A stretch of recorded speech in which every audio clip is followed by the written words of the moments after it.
je m'aperçois, comme je le disais tout à l'heure, que cette circoncision masculine n'empêche plus cette dite angoisse de submerger les populations musulmanes qui la pratiquent, au point qu'elles reprennent à leur compte des archétypes imaginaires de l'antisémitisme chrétien, les projettent massivement sur les juifs, inventent de nouveaux passages à la réalité. Mon hypothèse, donc, est que le nouvel antisémitisme, qui est héritier de l'antisémitisme chrétien, a passé un nouveau compromis inconscient avec la phobie de la castration, dont le fantasme de suicide est le moteur, phobie qui peut déboucher sur des passages à la réalité de manière totalement nouvelle, notamment les attentats suicides. Alors, deuxième point, sur le plan préconscient. Eh bien, il faut bien voir que nous ne recommençons pas à découvrir, si vous voulez, le fil à couper le beurre, des choses comme ça. Ce sont des choses qui existent dans nos cultures, ce sont des choses qui existent dans les cultures chrétiennes, etc. Et donc, dès le début de l'ère chrétienne, nous savons que ce qui différencie le narcissisme chrétien, c'est-à-dire l'identification à soi, c'est fondamentalement cette réponse qui est apportée au complexe de castration. Là, ce que je voudrais essayer d'apporter, c'est réfléchir sur la position des chrétiens vis-à-vis de cette histoire. Pourquoi, par exemple, aujourd'hui, ils ont la position qu'ils ont, de manière, je parle là essentiellement, je devrais dire plutôt catholique, c'est-à-dire du Vatican, hein, la position du Vatican et de toute cette Église qui fonctionne, notamment ici, par rapport à ce qui se passe. Eh bien, nous savons que les Juifs ont tenté de sublimer cette angoisse de castration par le rite de la circoncision. Mais les premiers chrétiens ont cru pouvoir se débarrasser de cette angoisse de castration en se montrant capables de se débarrasser de la circoncision. En fait, on le sait, ils ont été précédés par les païens grecs, mais pour autant qu'il soit précisé que ceux-ci s'étaient trouvés dans une position défensive externe. Car les païens grecs sont certes les premiers à jeter les bases de l'antijudaïsme. Vous savez que Manéthon, l'historien égyptien, prêtre d'Héliopolis, avait écrit en grec au IIIe siècle avant notre ère une histoire qui transformait les Hébreux en peuple de parias, mais c'était à l'intérieur d'une culture qui annonçait le mépris de la circoncision. C'était la culture frappée du sceau d'Hérodote, et c'est Hérodote qui est très clair sur ce mépris. Et là, ce n'est pas du tout le cas des chrétiens, qui, eux, sont en position défensive interne. Car à la différence des païens, qui peuvent revendiquer, même encore aujourd'hui, d'une certaine manière, si tant est qu'il en existe, il faudra distinguer les païens et les sécularisés. Mais, par exemple, les chrétiens sécularisés ne sont pas forcément des païens d'origine païenne. Hein. Donc, et à la différence des païens qui peuvent revendiquer l'illusion de ne pas avoir été contaminés par l'angoisse de castration, au point de ne pas l'avoir constitué donc en objet pour une phobie quelconque, en fait, les chrétiens, eux, sont tous sous cette emprise de la dite angoisse, qui fait massivement retour en eux au moment même où ils prétendent qu'il est possible de s'en détourner. C'est à l'origine très clair, par exemple, dans les textes de Jean Chrysostome, ce maître de l'imprécation anti-juive, qui renvoie à Paul, au texte de Paul, où il dit « Prenez garde aux chiens, prenez garde aux mutilés ». C'est-à-dire pour lui, la circoncision est une mutilation. Car nous sommes les circoncis, dit-il, en parlant en mettant cela évidemment dans la bouche des Juifs. Et Max Zerwich rappelle que le terme katatomé, traduit ici par mutilé, est employé péjorativement à propos de la circoncision, péritom, prônée par les judaïsants. Et Chrysostome renvoie également, donc c'est là on est en 344-407 donc de l'ère chrétienne, il renvoie également à un autre passage de Paul dans Romains, où celui-ci s'écrit « Si vous faites circoncire, le Christ ne servira de rien ». Et donc on a une volonté de se défaire d'une circoncision originelle, et ce qui empêche d'ailleurs le christianisme de devenir un paganisme, c'est-à-dire de renoncer au Christ. Or, l'histoire du christianisme montre qu'à chaque fois qu'il s'est approché très près du paganisme, notamment par l'idolâtrie, et qu'il a dû se démontrer à lui-même qu'il n'était pas un paganisme, il a réactivé en lui et l'origine juive et son combat contre cette origine juive. Pour le dire autrement, tant qu'il y aura un peuple circoncis originel dont il pourra se déprendre, le christianisme pensera qu'il n'est pas sur la voie de son autodissolution dans le paganisme. Je n'écarte pas l'hypothèse un jour dissolve totalement dans le paganisme. On comprend immédiatement pourquoi le christianisme ne saurait avoir vis-à-vis de l'islam la même attitude que vis-à-vis du judaïsme. Car même si les musulmans sont circoncis du fait qu'ils ne précèdent pas les chrétiens, l'islam n'est pas pour les chrétiens dans la même situation de peuple originel, dont il faudrait avec obsession laver toutes les traces présentes en soi. Au contraire, le christianisme ne peut qu'être perméable à tout ce qui, venant des musulmans ou d'ailleurs, viendrait réactiver la haine du circoncis originel.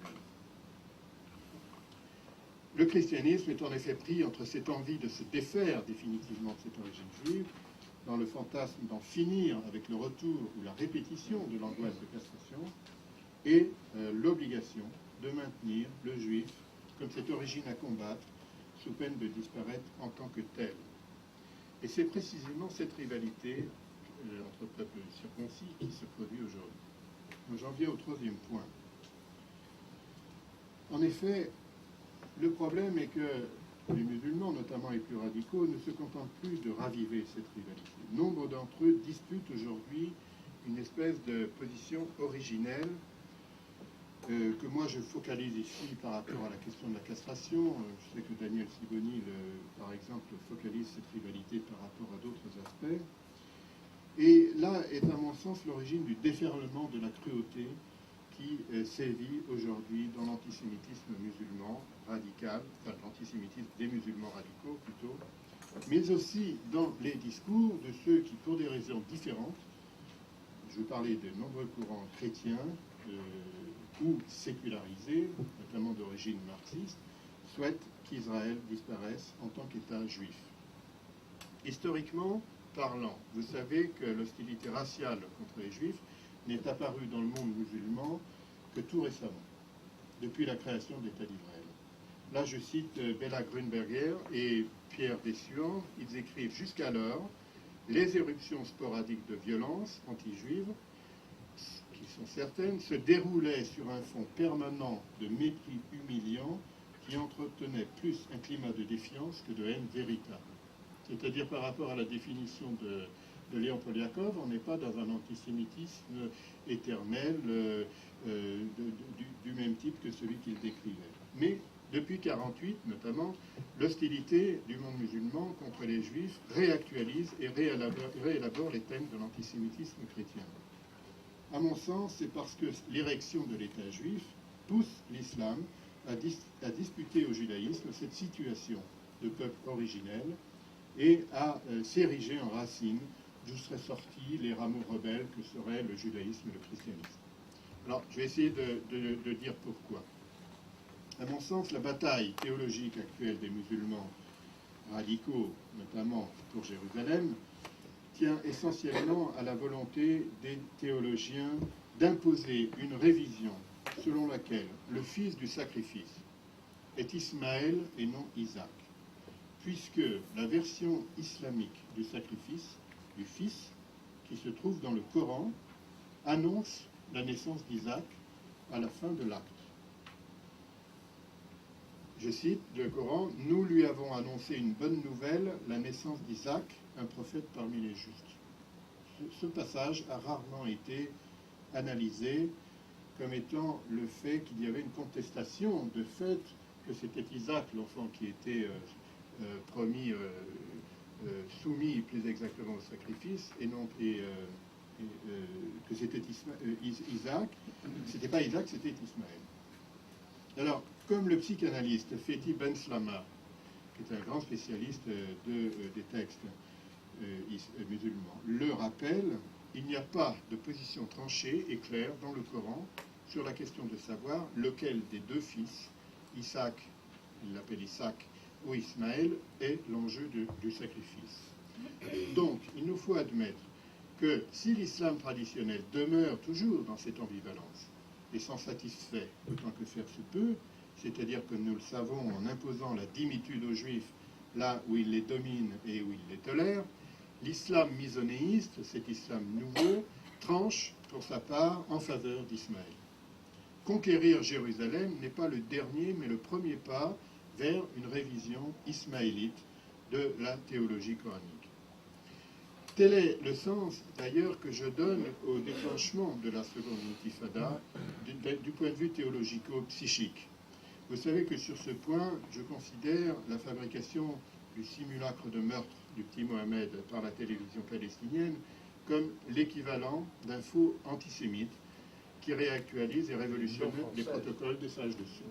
Télévision française, elle a été fabriquée par la télévision palestinienne et diffusée par la télévision française. Elle est fabriquée par un Palestinien travaillant pour une télévision française. C'est pas un Palestinien, c'est un système palestinien avec des directeurs. On en parlera un petit peu, si vous voulez, tout à l'heure, d'après nos dernières recherches. Mais on aura besoin d'aide ici pour approfondir le sujet.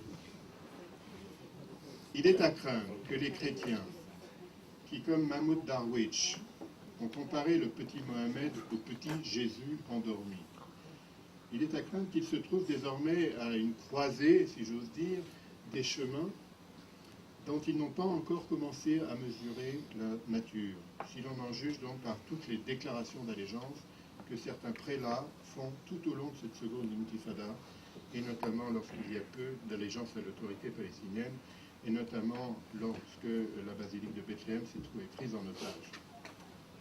Si une telle révision prend les chemins sanglants des attentats suicides, à mon avis, c'est vraiment à l'intérieur de l'islam qu'il faut en chercher les raisons. Et là, je vais entrer dans une psychanalyse de l'islam que propose Fethi Ben Slama pour vous expliquer comment j'arrive à cet argument. Je précise que son livre s'appelle « La psychanalyse à l'épreuve de l'islam ».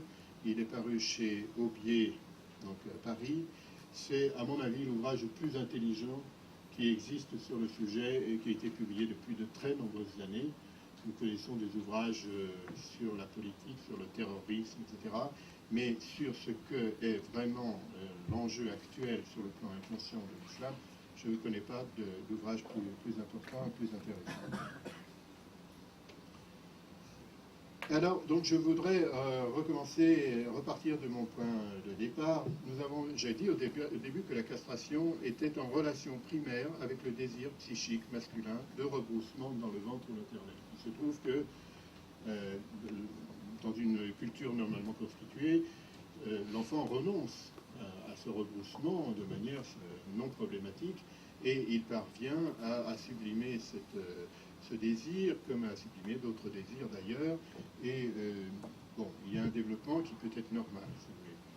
Mais le problème de l'islam, c'est que, c'est d'ailleurs le problème des enfants musulmans et des parents qui transmettent cette éducation, c'est que l'islam se caractérise par l'effacement d'Agar, de ces textes fondateurs. Ce que l'on ne sait pas, c'est que dans les textes fondateurs du Coran, de l'islam, Agar n'existe pas. La mère n'existe pas. C'est-à-dire que on fonctionne là sur la répudiation originaire de la mère d'Ismaël. Il n'y a pas pour Ismaël, si j'ose dire, de mère vers laquelle, fantasmatiquement, il pourrait rebrousser dans le ventre. Le nom est barré, il n'existe pas. Ce que j'ai découvert dans ce livre, je ne savais pas ça. Et donc, on a ici une espèce d'impasse, si vous voulez. C'est-à-dire qu'il n'y a aucune issue pour ce fantasme. Le fantasme originaire de la castration se caractérise en islam par l'impossible retour psychique vers le ventre maternel, ou bien alors, et là on est à ce moment-là, si vous voulez, dans une espèce de déni, mais il peut se traduire de manière beaucoup plus psychotique, cette fois-ci par la constitution psychique d'un ventre maternel qui est un pur néant. Car à la place, si vous voulez, d'un non-ventre, pour aller vite, vous pouvez avoir le néant.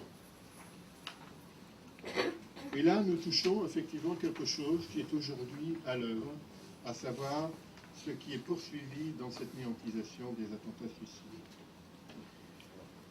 Depuis 1948, ce qui porte atteinte au statut originaire du substitut d'Agar. Car Agar, si vous voulez, cette mère répudiée a été remplacée.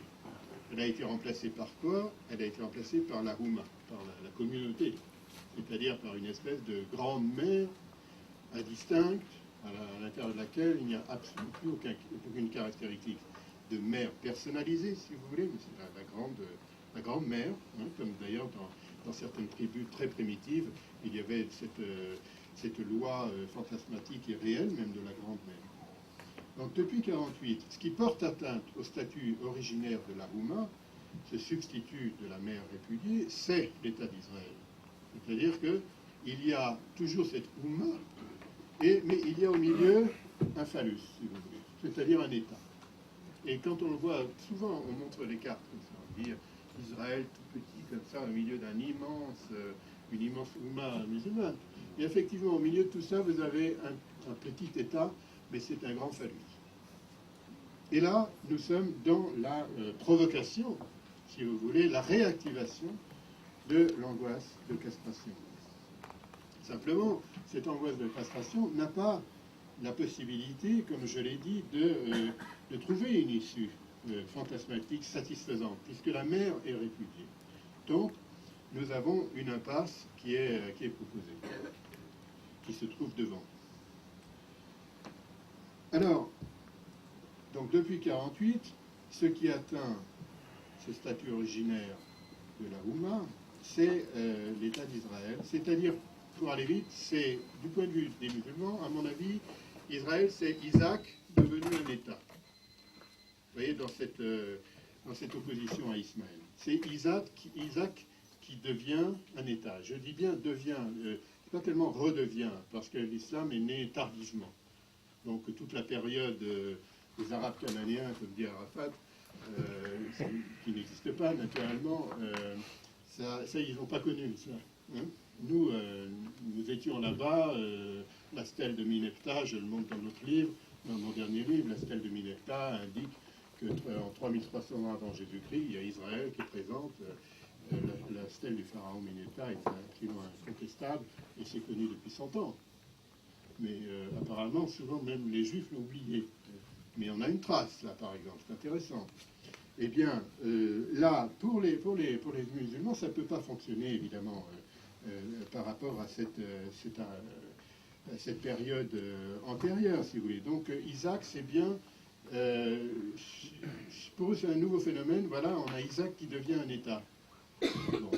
Et Ismaël, là-dedans, il reste une espèce d'ouma indifférenciée, avec des tas d'États, bien sûr, qui existent, mais qui ne viennent en aucune manière, structurer cette ouma. Il y a toujours une espèce d'énorme conflictualité entre les États arabes et puis la Houma. Et dès que quelqu'un prétend parler au nom de la Houma, c'est la bagarre. Hein. D'ailleurs, dès qu'Arafat essaye de parler au nom de la Houma, il a tout le monde contre lui. Donc, il fait très très attention de ne plus recommencer ce qu'il a fait à certains moments. Donc, alors, la résurrection d'Isaac, c'est, si vous voulez, pour essayer de dire quel discours c'est comme un discours de Sarah, parce que Sarah, elle, continue d'exister, même si Agar n'existe pas dans les textes musulmans. Donc c'est comme un discours de Sarah qui appellerait les musulmans à faire revenir la mère répudiée, donc Agar, du lieu de sa répudiation. Et dès lors, derrière cette Ouma qui est humiliée par la défaite, fait retour du lieu de cette réputation une Agar originaire, Agar dans l'autre sens du terme d'ailleurs, complètement Agar, et qui n'est pas là dans une construction symbolique nouvelle, mais qui est dans une espèce de déchaînement de pulsions, de destruction, qui l'habite et qui appelle ses fils à la rejoindre dans son être répudié. Là, pour moi, la signification de l'attentat suicide, c'est aussi cela, c'est-à-dire les individus qui se tuent se répudient eux-mêmes et ils rejoignent Agar dans cette répudiation. Ce n'est pas simplement, si j'ose dire, c'est un mauvais mot, mais ce n'est pas seulement le fait de tuer et de se tuer, c'est aussi fantasmatiquement le fait de rejoindre Agar dans la répudiation. Et c'est un peu comme si Agar, si vous voulez, disait à ses fils musulmans, vous qui avez bien fait de me répudier comme mère, car que ça, c'est toujours pas dit, on n'en parle pas, ça reste répudié, même ça effacé, si vous voulez. Donc c'est comme si elle disait, vous qui avez bien fait de me répudier comme mère, rejoignez-moi pour faire table rase de tout ce qui vous empêche de continuer à me répudier. C'est un ultime recours, si vous voulez, d'Agar provoqué du lieu de sa répudiation. C'est une espèce de mauvaise mère qui, du lieu de sa répudiation, du lieu de son néant, appelle ses fils à la rejoindre dans sa répudiation, mais qui est incapable, évidemment, d'apporter un autre discours que le discours d'une mauvaise mère répudiée. Ou même si c'est une bonne mère, elle est répudiée, elle doit pouvoir tenir le discours d'une bonne mère et contredire le discours du père, par exemple. Mais précisément, où est le père dans cette histoire? Alors là, on rejoint aussi un peu cette histoire de Mohamed Al-Doura.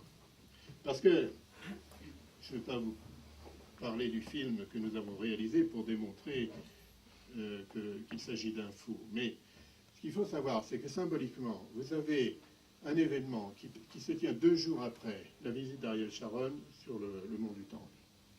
Peu importe l'aspect politique des choses. Vous avez le mont du Temple, le mur, et vous avez, on sait ce que c'est que le mont du Temple, c'est le lieu où justement il y a le Père et le Fils, il y a la question du sacrifice, etc. etc. Donc, nous retrouvons tout ça dans ce film. Nous avons le mur, il est là. Nous avons le Fils, c'est le petit garçon qui, soi-disant, est mort. Nous avons le Père, qui est blessé, gravement blessé, soi-disant. Donc nous avons la reconstruction de cette mythologie abrahamique, si vous voulez, mais je l'appelle mythologie parce qu'évidemment, elle porte la marque de cet effacement dont j'ai parlé, car la mère, à savoir la mère de l'enfant, n'est pas là, elle n'existe pas, on la verra bien plus tard. Elle raconte d'ailleurs n'importe quoi, je peux vous dire qu'elle raconte n'importe quoi. Le premier qui pose une question, elle dit quelque chose. Un autre lui pose une autre question, elle dira autre chose. Bon. Mais ou si c'est la même question, elle dira aussi autre chose. Bon, elle raconte n'importe quoi. Bon, nous avons là nous avons entendu un peu ce qu'elle racontait. Par exemple, mon fils m'a dit si samedi je me retrouve au carrefour de Netarim et que je meurs sous une balle, est-ce que ça te qu'est-ce que tu penses de ça? Et, bon, vous voyez, c'est quelque chose d'extrêmement bizarre, c'est-à-dire que là, on est dans un discours extrêmement confus où, soi-disant, on est capable d'anticiper l'événement qui va se passer, alors que c'est justement une manière de dire, ben, je vous demande de croire à ce que je raconte, parce que je savais, puisqu'il m'a dit que ça allait se passer, etc. Bon. En tous les cas, la mère, elle est out. Et là, on a un message extrêmement puissant, qui est que, en relation avec ce monde du temps, eh bien, le Dieu n'a pas été, cette fois, capable de sauver le Fils. C'est-à-dire, il n'a pas retenu le bras. Pourquoi? Parce que le Père lui-même était impuissant. C'est-à-dire qu'en fait, dans cette mythologie, on tue le Dieu, on tue le Père, sur le plan de ce que c'est qu'un Père, et on tue l'enfant. Et on est dans une néantisation de la filiation abrahamique. J'ai eu une confirmation de cela lorsque, ayant participé à une espèce de confrontation involontaire avec Laïla Chaïd, c'était savoir qu'en France, les Palestiniens et les pro-Palestiniens développent une culture populaire extrêmement forte, mais populaire. C'est-à-dire que le charcutier, le boucher, du boulanger écoute, vient voir ce que les Palestiniens racontent. Et là, notamment, il s'agissait d'une troupe d'enfants qui a construit son propre scénario sur la vie dans un camp. Ce sont des enfants qui racontent comment ils sont nés dans un camp et comment ils vivent. Et alors, ces enfants racontent que ce sont les Juifs qui ont fait des massacres, qui ont fait ceci, qui ont fait cela. Et on parle bien de Juifs. Hein. En France, on parle de Juifs qui ont fait des massacres. Et donc, cette troupe de théâtre circule dans tout le pays, dans 20 régions différentes, accueillies par 20 municipalités différentes, avec à chaque fois 400, 300, 200 personnes. Les enfants jouent, et d'ailleurs ce qu'ils jouent est extrêmement émouvant. Et lors d'une conférence que j'ai faite au centre communautaire de Paris, ma femme est venue expliquer ce que sur le plan théâtral ils avaient réussi. Et je peux vous dire que c'est une très très belle réussite théâtrale. Alors tout ça pour dire que lorsqu'ils ont lancé cette campagne, c'était Laïla Chaïd qui ouvrait le bal. C'est elle qui faisait un discours au départ, etc. Et elle expliquait que